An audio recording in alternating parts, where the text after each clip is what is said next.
Boys and Girls Kiskeya Haïti, PGCQH.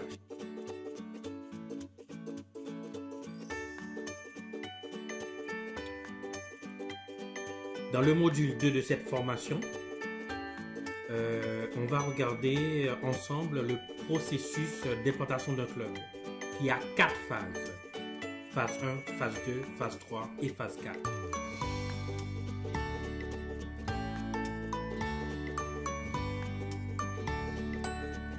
Phase 1.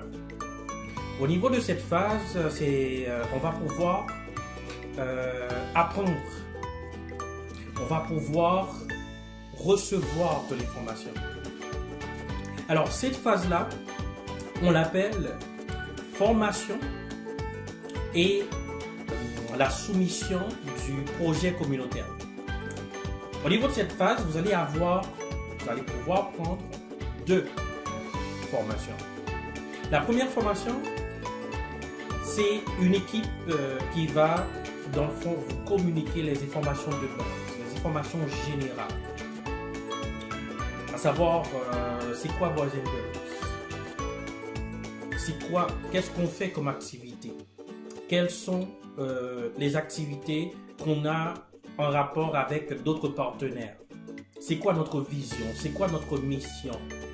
Alors, au niveau de la première formation, c'est vraiment tout ce qui a rapport avec le général. Et après la première formation, vous allez pouvoir, dans le fond, aller faire une phase qui est très importante. C'est toujours dans la phase 1. Aller faire une étape qui est très importante après la formation, c'est l'analyse. L'analyse de votre environnement.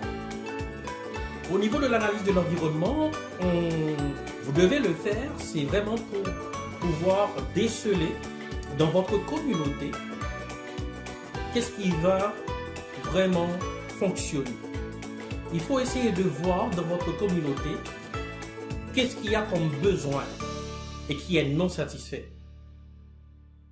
Disons que dans votre communauté, il y a, dans votre quartier, là, dans votre zone, il y a déjà, on va dire,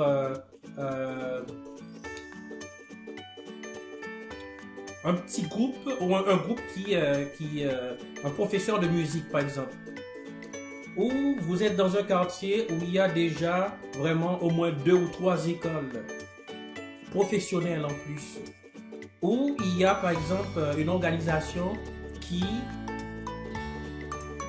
encourage les jeunes à faire du sport.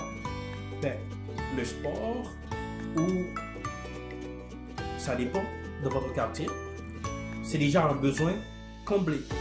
Ce ne serait pas nécessaire d'ajouter quelque chose d'autre qui va peut-être entrer en conflit. Donc, dans l'analyse de l'environnement, vous avez à regarder votre environnement, faire une petite enquête. C'est pas vraiment difficile. Et puis, vous allez regarder, vous, qu'est-ce que vous avez à offrir aux jeunes de votre zone. Qu'est-ce que vous avez comme compétences? Qu'est-ce que vous savez faire? Le but, c'est de transmettre ce savoir-là, le savoir que vous maîtrisez dans le fond.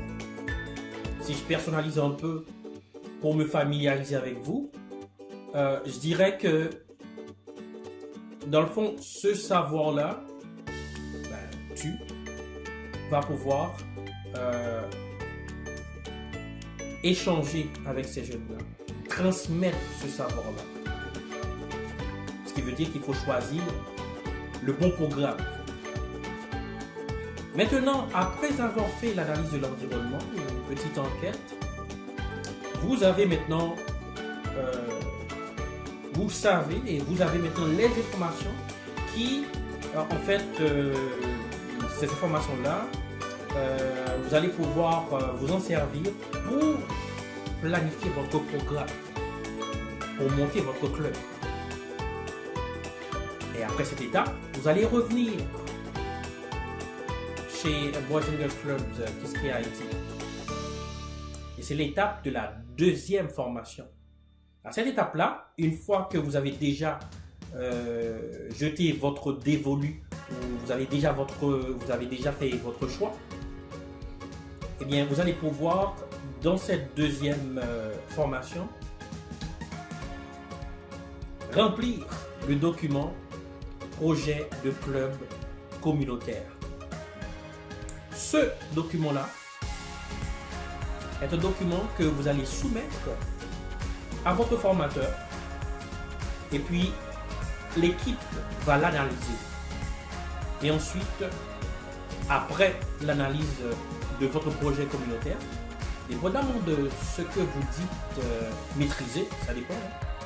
Si vous dites que vous êtes, je sais pas, on va dire, vous avez beaucoup de qualités en matière de santé, qu'est-ce qui vous fait dire ça? C'est quoi votre parcours? Donc, à ce moment-là, il y a des documents justificatifs à donner qui prouvent que vous pouvez donner vous pouvez faire un programme qui inclut des principes de santé et tout ça. Ou si vous êtes professeur de musique, ça dépend. Vous devez dans le fond prouver que vous pouvez transmettre ce savoir-là. Oui, en effet, c'est une organisation qui permet d'échanger pour changer la communauté, mais on ne veut pas aussi transmettre un mauvais savoir, un savoir non acquis vraiment. Il faut que ce savoir, il faut que vous prouviez vraiment que vous êtes à même d'enseigner ce savoir-là. Donc à ce moment-là, soit vous donnez un document qui le prouve, soit, dépendamment de l'équipe que nous avons beaucoup de personnes avec nous, soit sur le tas, si par exemple vous savez jouer de la guitare, ben, on a des musiciens qui peuvent dans le fond faire une évaluation pour savoir est-ce que vous pouvez enseigner la guitare. C'est vraiment ça. Et puis après ça, vous aurez une entrevue avec notre équipe. Et maintenant, après cette phase-là, vous êtes en mesure de passer à la phase 2 du processus d'implantation d'un club pour Boys and Girls Club Quisqueya, Haïti.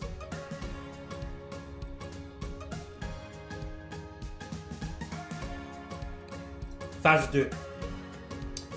La phase 2, c'est en fait, on va dire, c'est le moment où vous allez, dans le fond, rentrer dans ce qu'on appelle les procédures administratives. Votre projet a été validé, vous avez passé l'entrevue et tout ça. Maintenant, il faut passer à cette étape, à cette phase de procédure administrative. Dans cette phase, vous avez un frais à payer. Il y a le frais de cotisation annuelle, il y a les frais d'inscription pour avoir un badge, le maillot de l'organisation et tout ça. Et puis, vous savez, en fait, il y a toujours une petite cotisation à donner. Question bien sûr de pouvoir avoir un tant soit peu des ressources pour pouvoir fournir au club. Et ces frais seront communiqués, bien entendu, votre formateur vous le dira et l'équipe, l'exécutif dans le fond vous le dira, parce qu'en fait ça peut fluctuer. C'est la raison pour laquelle je ne vous donne pas vraiment les frais d'inscription et les cotisations annuelles. Ensuite, après les frais d'inscription et cotisation, vous aurez bien entendu à soumettre des pièces. Par exemple, il vous faut 2 photos pièces d'identité. Il vous faut également une copie, disons 2 copies de votre pièce d'identité. On va dire ça peut être un passeport, ça peut être votre carte électorale ou ça peut être votre matricule fiscale. Voilà. Après quoi, vous devriez donner aussi une preuve d'adresse. En fait, la preuve d'adresse, c'est vraiment, vous allez travailler avec des jeunes, il faut que, dans le fond, le comité exécutif, il faut que l'organisation sache où vous habitez.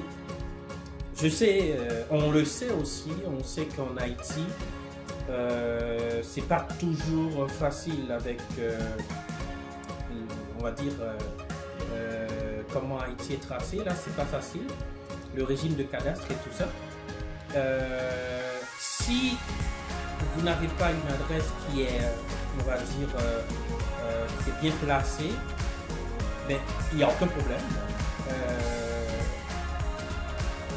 Une personne de notre équipe, on va dire, ça peut être votre formateur ou quelqu'un d'autre ou un délégué, mais on va pouvoir vous accompagner pour aller dans le fond faire, vous donner une petite visite, question d'avoir un peu d'informations sur vous pour pouvoir collaborer. Après la preuve d'adresse, il y a aussi bien entendu le certificat Bonne Vie et Mœurs. Nous avons besoin de ça, bien entendu. Vous allez travailler, il y a des précautions à prendre dans l'organisation. On veut savoir votre dossier, si vous avez un dossier criminel ou quelque chose du genre. On veut savoir si c'est clean. Et ensuite, après tout ça, ce sont des procédures administratives. Vous devriez signer des documents. Des documents comme des conditions et critères pour pouvoir monter un club. Il y a des règlements. Vous allez pouvoir les lire complètement et y réfléchir et puis vous devriez les signer. Non seulement vous et vos partenaires aussi, vous devriez les signer. Il y a aussi un document appelé protection de l'enfance, puisque en fait c'est l'organisation d'un travail avec des enfants de 6 jusqu'à des adolescents qui dépassent aussi l'âge majeur en Haïti. C'est de 6 à 21 ans.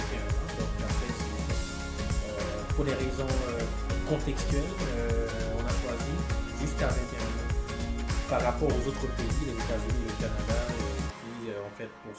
qui assure cet accompagnement jusqu'à l'âge de 18 ans, bien entendu.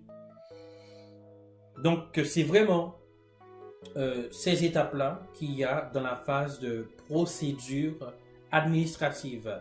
Une fois passé cette étape, vous pouvez, dans le fond, passer à la phase 3. Phase 3. Au niveau de la phase 3, là, on va se lancer dans une campagne. C'est une campagne de sensibilisation. C'est une campagne d'information pour pouvoir, bien entendu, informer les parties prenantes, à savoir les bénéficiaires, jeunes, enfants, les parents, parce que ça implique tout un ensemble de partenaires pour pouvoir monter le club. Dans cette campagne d'information et de sensibilisation, vous aurez à parler à des parents, à communiquer à des parents. Vous aurez aussi à communiquer à des jeunes, aux jeunes du quartier. Vous aurez aussi à regarder un peu dans la zone quels sont les citoyens sérieux, quels sont les citoyens qui peuvent, dans le fond, vous aider dans cette, on va dire, dans cette entreprise, dans ce travail communautaire, dans ce travail humanitaire, caritatif, bien sûr. Et vous allez pouvoir, dans le fond, les rallier à cette cause-là. La cause des jeunes, la cause qui, dans le fond, représente le lieu où des enfants ou des jeunes adolescents vont pouvoir recevoir de la formation, vont pouvoir, dans le fond, apprendre, vont pouvoir exercer ou développer plutôt leur potentiel. Cette campagne de sensibilisation et d'information est la clé pour la réussite de votre projet communautaire, le club. Et au niveau de cette campagne-là, vous aurez à utiliser plusieurs moyens de communication. Ça peut être disons, porte à porte. Ça peut être aussi de bouche à oreille. Ça peut être, vous pouvez utiliser par exemple, on va dire des recueils d'informations, disons des brochures. Ces brochures-là, bien entendu, la centrale va pouvoir, dans le fond, vous donner ça. Des brochures d'informations. Vous allez pouvoir, dans le fond, utiliser le téléphone aussi, si vous n'avez pas la possibilité de rencontrer quelqu'un physiquement. Vous pouvez l'appeler et expliquer, raconter un peu ce que vous avez comme projet communautaire. Donc c'est tout un travail d'information et de sensibilisation pour pouvoir, dans le fond, rassembler, rallier des personnes, des gens à votre cause qui est le club communautaire. Donc tout un ensemble de travail, de communication à faire pour réussir cette phase-là. Et dans cette phase de campagne, de sensibilisation et d'information, c'est là aussi que vous allez devoir trouver un local. Oui, c'est ça. Le local, c'est à vous qui décidez dans le fond de monter ce club-là. Le local peut être chez vous. Le local peut aussi être une église, disons une église qui vous donne la possibilité de réunir chaque dimanche ou chaque mercredi. Ça va dépendre du temps que vous avez à donner à l'organisation, du temps que vous avez à donner, quand on dit l'organisation, je parle des jeunes qui sont les bénéficiaires. Si c'est 1 heure de temps de bénévolat ou 2 heures de temps, donc une église peut vous accorder la possibilité de réunir dans leur cour ou à l'intérieur, disons, dans leur local. Donc, ça peut être aussi une école.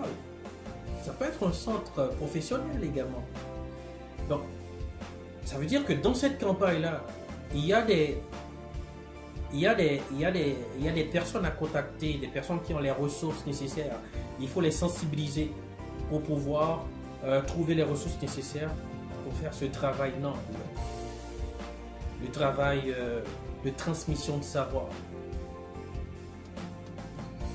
Une fois que vous avez rassemblé les parties prenantes, les bénéficiaires, des potentiels donateurs aussi, hein, une fois que vous avez fait tout ce travail-là, vous avez trouvé un local et tout ça, vous allez décider combien d'heures vous avez à donner à l'organisation. Il n'y a pas que vous, hein, il y a le comité aussi. Dans cette phase-là, non seulement vous cherchez des partenaires pour travailler avec vous, mais vous cherchez aussi des potentiels donateurs, bien entendu avec l'aide de BGCQH, des dirigeants de BGCQH, pour pouvoir implanter ce club-là. Donc il faut d'abord commencer à trouver des ressources vous-même pour qu'ensuite on vous aide dans ce processus-là. C'est vraiment ça. Et puis, après avoir fait tout ce travail-là, donc il vous faut les listes des bénéficiaires. Il faut choisir une catégorie d'âge. On ne va pas mêler, dans le fond, des enfants de 6 ans avec des ados de 16 ou 17 ans. Ça dépend du programme. Vous allez pouvoir, dans le fond, décider ça avec le responsable de programmation, avec des responsables, on va dire des professionnels qui œuvrent dans l'organisation, et ils vont pouvoir, dans le fond, vous guider au niveau de ces choix-là. Après avoir fait tout ça, vous annoncez à votre formateur, vous annoncez à l'équipe exécutive que vous allez, dans le fond, ouvrir le club, soit vous donner la date et tout ça. Et puis nous allons vous accompagner pour pouvoir réussir à implanter ce club-là. Et bien entendu, il reste la phase 4.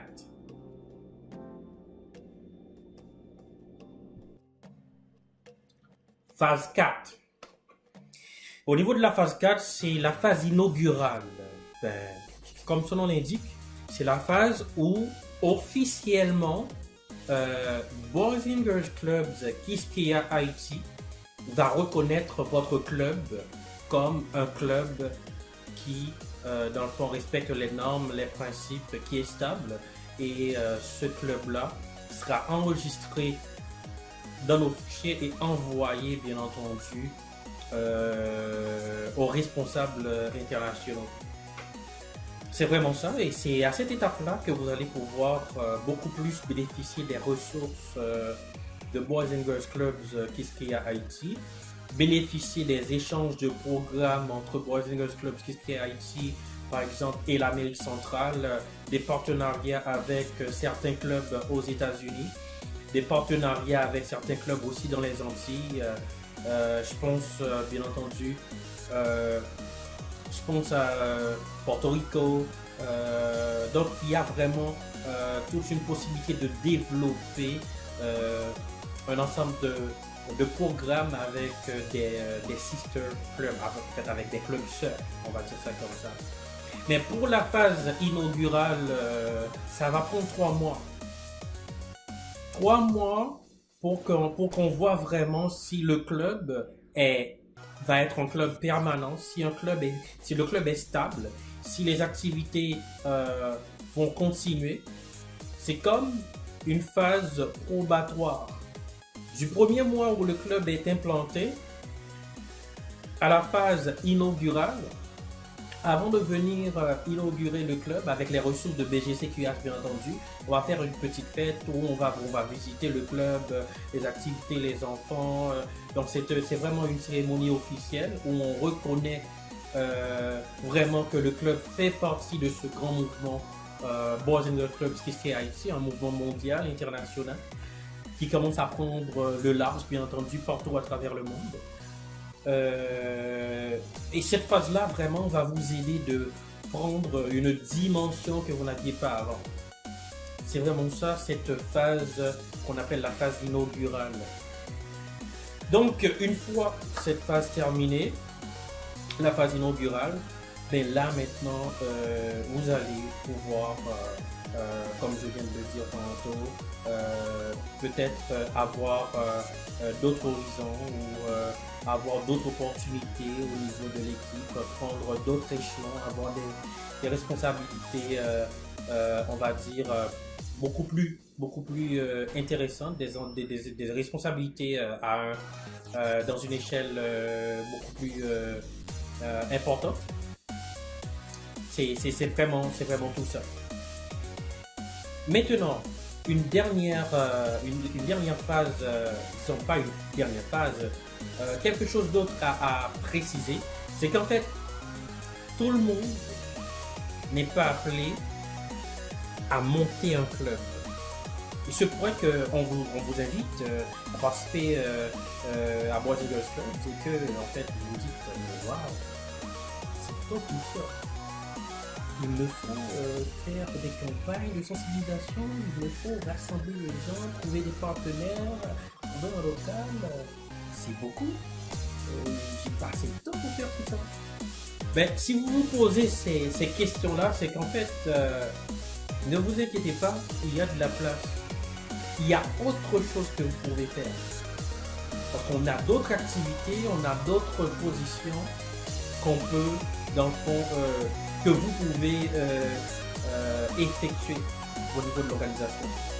Donc en fait, il y a tout un cercle social d'activités. Si par exemple, mettons que vous êtes quelqu'un qui n'a pas beaucoup de temps et votre domaine, vous êtes dans le domaine de l'ingénierie ou vous êtes calé en informatique ou je sais pas moi, vous êtes dans le domaine de la santé, bien actuellement, on est en train de de constituer une banque de données pour les professionnels.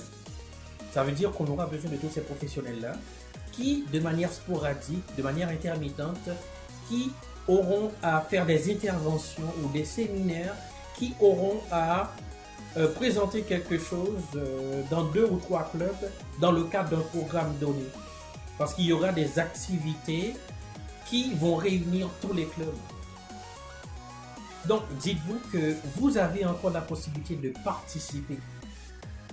Il y aura une équipe sportive, tout un staff de sport. Il y aura aussi toute une équipe pour des programmes culturels. Hein, vous êtes invité. Si vous êtes DJ, si vous êtes animateur, donc, on a besoin de vous, on a besoin de vos compétences. Vous serez probablement pas des membres actifs, mais il y a aussi des membres qu'on appelle, en fait, il y a des membres adhérents, il y a des membres auxiliaires, il y a des membres un peu, on va dire, des membres passifs. Donc vous pouvez par exemple vous inscrire et puis on va prendre votre CV, on va vous demander ce que vous pouvez faire, ce que vous avez ce que vous maîtrisez vraiment. Ben, on va vous mettre dans une équipe où, quand il y a un programme qu'on va faire, on va vous contacter pour que vous, dans le fond, puissiez, dans le fond, contribuer dans ce grand mouvement qu'est Brazilian Club. Donc, si vous n'avez pas, les potentialités nécessaires pour constituer un club, il n'y a aucun problème. Vous pouvez dans le fond contribuer d'une autre manière. Et si vous n'avez pas de temps du tout aussi, vous pouvez faire une donation pour pouvoir faire implanter ce mouvement. Vous pouvez donner, je ne sais pas moi, n'importe quoi là, 10 gourdes, 20 gourdes, c'est le bienvenu. $100, $1000, $5000. On a toute une équipe qui est là pour pouvoir supporter ce mouvement. Et si vous avez vraiment une autre manière de contribuer en espèces ou en nature, vous êtes encore la bienvenue. Nous avons dans le fond une équipe qui est là, une équipe logistique qui sera très solide. Donc vous êtes aussi la bienvenue pour contribuer dans le fond à la réalisation de ce grand mouvement qui est Brazilian Club de Quisqueya, Haïti. Je vous remercie d'avoir suivi cette petite vidéo, une vidéo qui, dans le fond, dans laquelle vous avez pu comprendre le processus d'implantation d'un club, les 4 phases, nous avons passé à travers tout, et en dernier lieu, si vous ne pouvez pas créer un club, si vous ne vous sentez pas capable ou si vous n'avez pas assez de temps, vous avez encore la possibilité de contribuer. Merci beaucoup et je vous souhaite une très bonne journée si vous regardez la vidéo dans petit matin, au petit jour, ou un bon après-midi si vous êtes dans l'après-midi, ou une bonne soirée si vous visionnez cette vidéo le soir. Ciao, ciao.